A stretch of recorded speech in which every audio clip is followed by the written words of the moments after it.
Hello everyone. आज का हमारा टॉपिक है रैंडम वेरिएबल। तो रैंडम वेरिएबल सबसे पहले हम इस एग्जांपल से समझेंगे, उसके बाद उसकी डेफिनेशन देखेंगे। तो सबसे पहले एक बात क्लियर है कि ये जो आज का हमारा वीडियो है वो तो जो स्टैटिस्टिक्स बैकग्राउंड से उनके लिए ज़्यादा हेल्पफुल नहीं होगा, हेल्पफुल होगा लेकिन ज़्यादा नहीं होगा। लेकिन जो नॉन स्टैटिस्टिकल बैकग्राउंड से है उनके लिए रैंडम वेरिएबल के कंसेप्ट समझना बहुत ज़रूरी है, क्योंकि आप कुछ भी स्टैटिस्टिक्स में जो पढ़ोगे, inference, statistical inference and hypothesis, तो उसके वो समझने के लिए आपको रैंडम वेरिएबल के कंसेप्ट समझना बहुत ज़रूरी है। तो रैंडम वेरिएबल क्या होता है? अगर मेरे पास दो कॉइन है और दो कॉइन मैंने टॉस किया, ओके, यानी कि प्रोबेबिलिटी 0.5, मतलब आधी आधी प्रोबेबिलिटी दोनों की होती है, तो उसे हम बैलेंस्ड कॉइन बोलेंगे। ओके, तो अगर दो बैलेंस कॉइन मैंने टॉस किया तो मुझे 4 पॉसिबिलिटीज़ आ सकती है। पहली पॉसिबिलिटीज़ क्या आएगी? एक तो पहला कॉइन भी हेड आएगा, दूसरा कॉइन भी हेड आएगा। सेकंड पॉसिबिलिटीज़, फर्स्ट कॉइन पे हेड, दूसरे कॉइन पे tail. Third possibility, first coin पे टेल, सेकंड कॉइन पे हेड। एंड थर्ड पॉसिबिलिटी, दोनों कॉइन पे मुझे हेड मिल सकता है। ये 4 पॉसिबिलिटीज़ मुझे मिल सकती है अगर मैंने दो कॉइन टॉस किया। लेकिन मैं इसे दूसरे वे में भी लिख सकता हूँ। अगर मैंने कॉइन टॉस किया तो मैं ये भी बोल सकता हूँ कि मुझे नंबर ऑफ हेड्स कितने मिलेंगे। नंबर ऑफ हेड्स, जब मैं कॉइन टॉस करूँगा तो मैं ये काउंट करूँगा कि मुझे नंबर ऑफ हेड्स कितने मिलेंगे। तो अगर ये मेरी पॉसिबिलिटी, तो मुझे यहाँ कितने हेड मिलेंगे? 2 हेड। यहाँ एक, ये पॉसिबिलिटी है तो यहाँ हेड और यहाँ पर 0।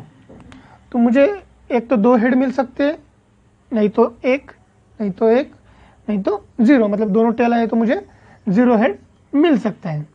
ये मेरी पॉसिबिलिटी है। तो जो नंबर ऑफ हेड्स हमने जो डिफाइन किया है, इसे हम क्या बोलेंगे? Random variable.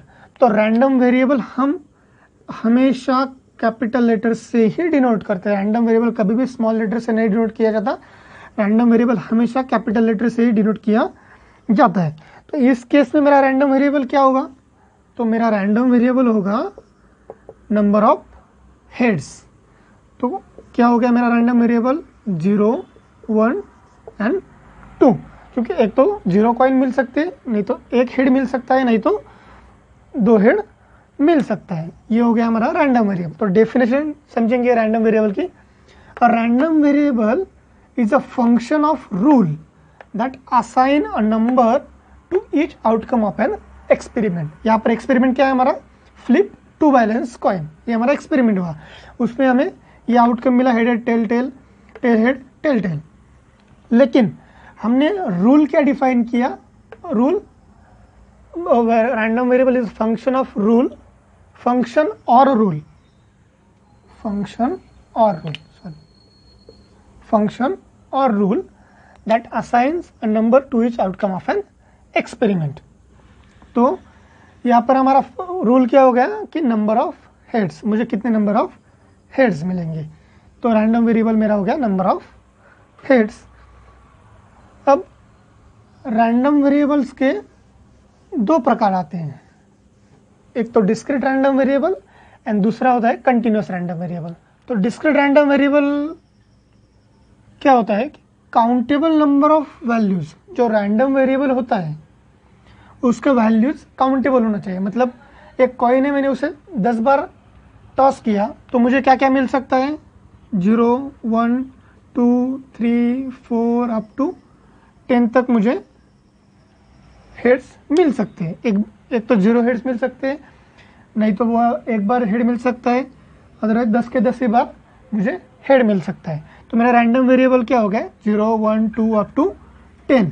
तो मैं एक काउंट कर सकता हूँ, गिन सकता हूँ। 0 एक बार, 1, 2, 3, 4, 5, ऐसा 10, मतलब ये कितने नंबर हो गए? 11। कितने नंबर हो गए? 11। तो मैं ये काउंट कर सकता हूँ।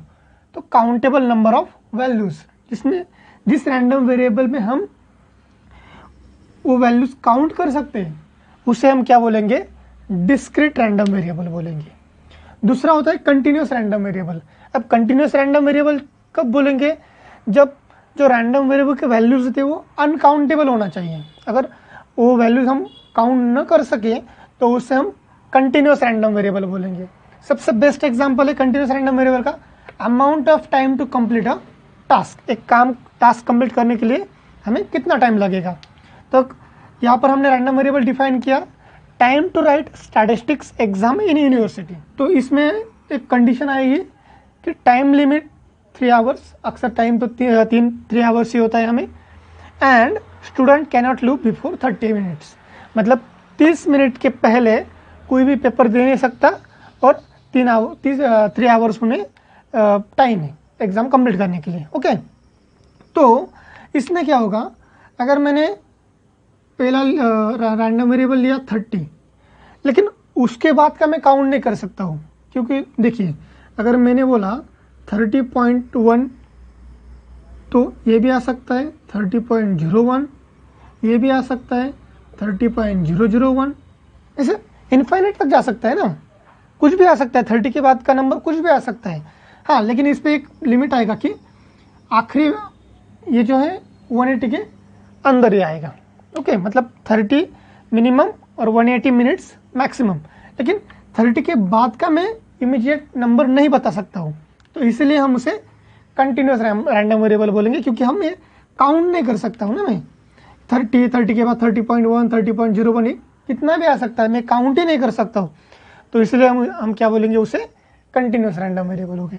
तो ये हो गया हमारा random variable topic. Random variable के 2 टाइप है, discrete random variable and continuous random variable. So random variable is most important topic.